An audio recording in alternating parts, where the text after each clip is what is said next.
Sell Smarter, Not Harder, Audiobook Script, Introduction and Chapter 1.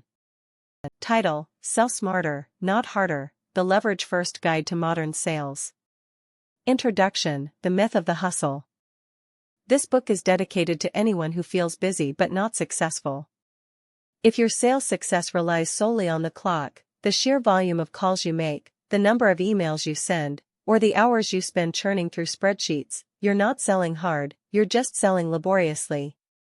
That's hard selling, and frankly, it's broken. It leads to burnout, low conversion rates, and a perpetually empty pipeline.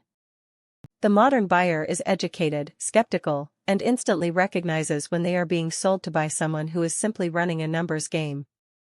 In response, salespeople often feel the pressure to double down on the hustle, working even harder, answering more emails at 10 p.m., and praying that activity equals outcome. It doesn't.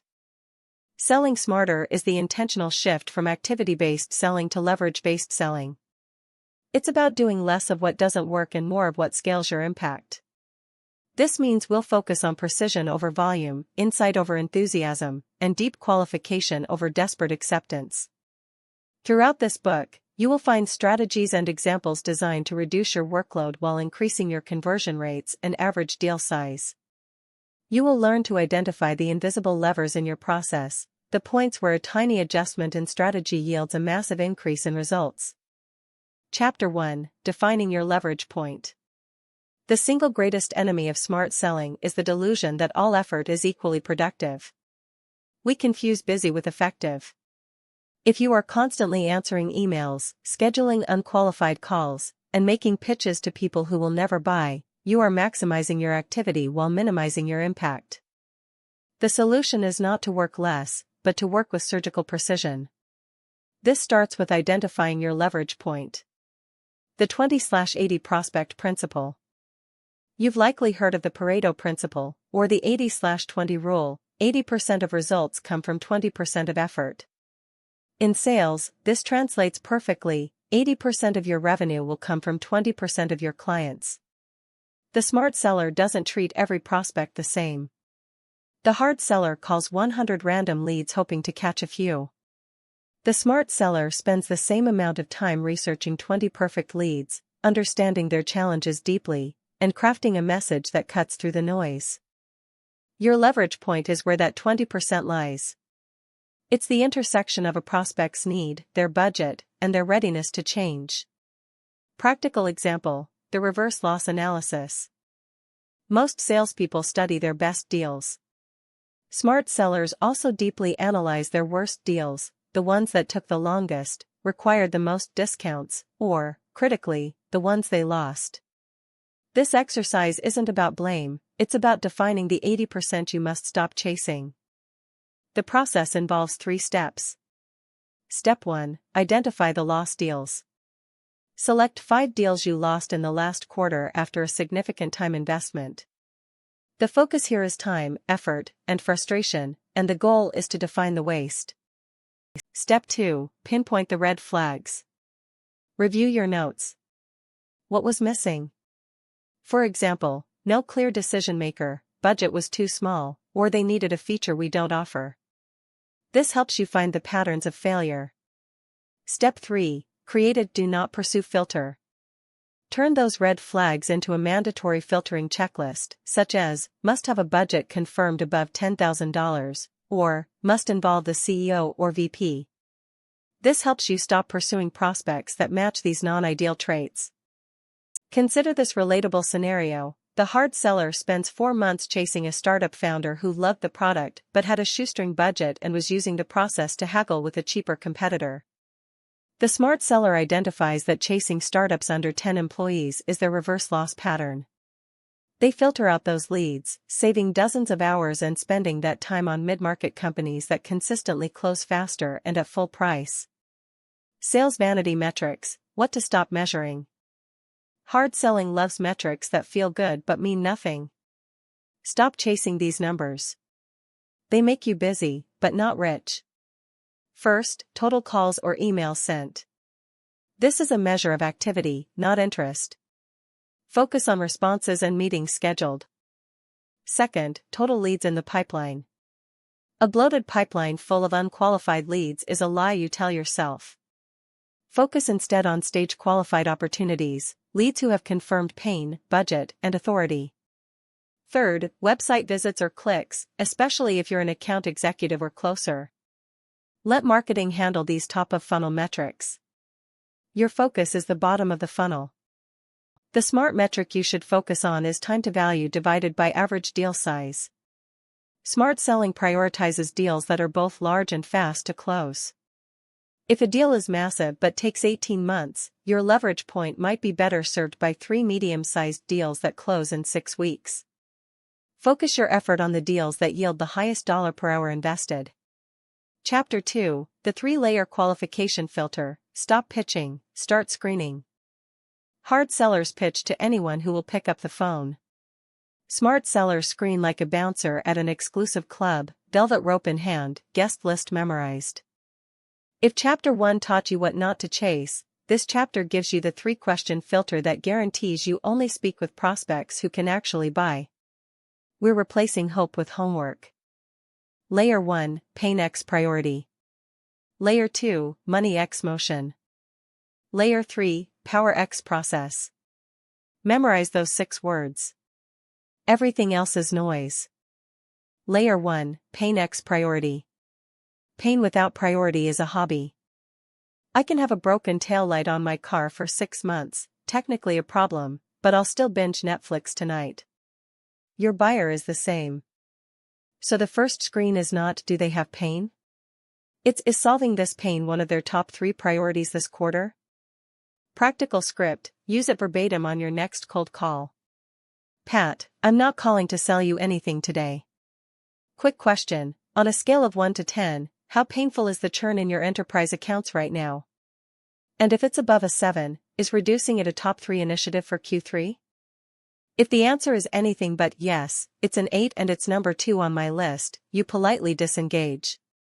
Sounds like timing's off. Mind if I send you a 1-pager for when it moves up the list? You just saved 45 minutes, 3 follow-ups, and a phantom pipeline entry. Layer 2, money x motion. Budget is static. Motion is dynamic. A prospect can have $1 million in budget and 0 motion. They're locked into a multi-year contract they can't break. Another has only 40 grand, but the contract auto-renews in 30 days and the incumbent just tripped over their shoelaces. So ask. When budget does get approved, what's the process to release it? Who signs, and what's the typical timeline from verbal yes to PO cut? If they can't describe the steps, they've never done it. Red flag. Exit left. Layer 3, power X process. Power is one person who can say yes alone. Process is the path from that person to a signed contract.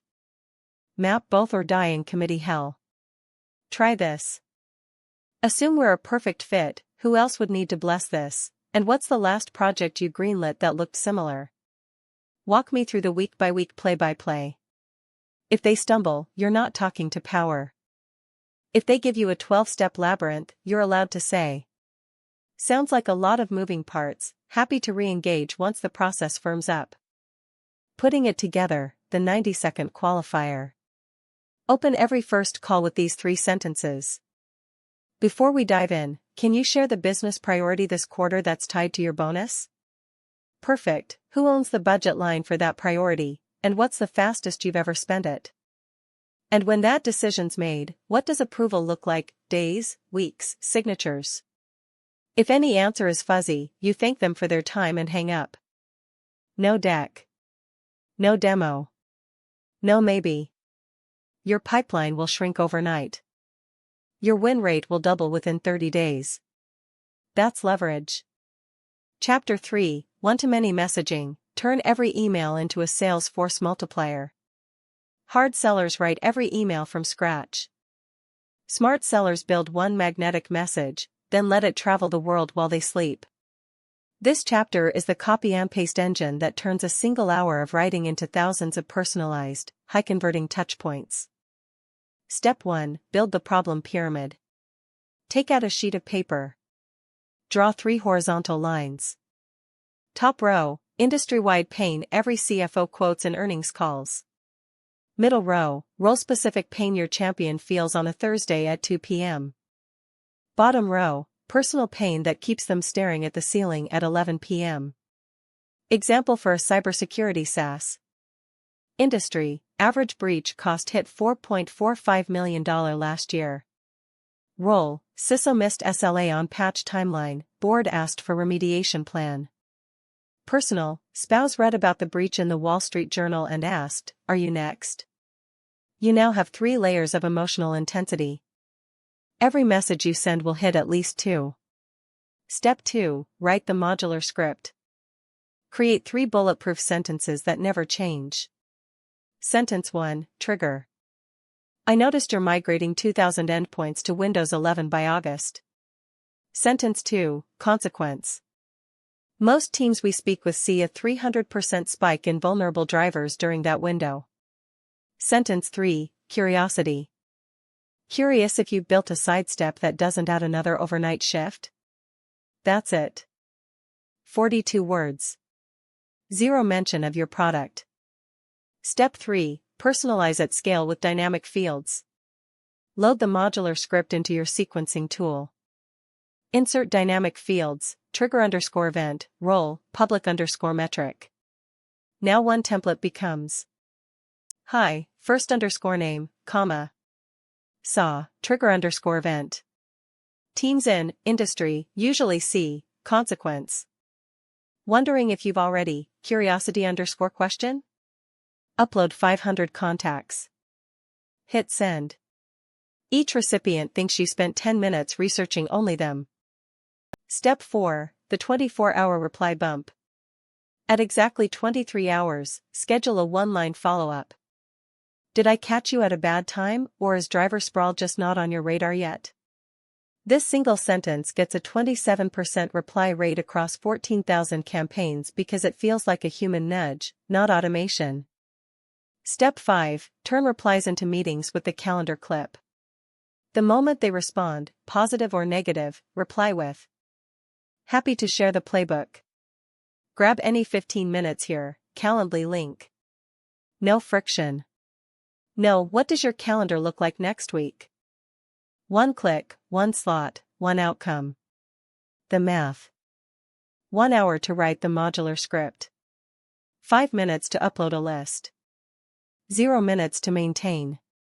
Result, 1,000 personalized emails, 120 replies, 38 meetings, 11 demos, for closed deals at an average contract value of $47,000. That's $188,000 in revenue from 60 minutes of work. Smarter, not harder.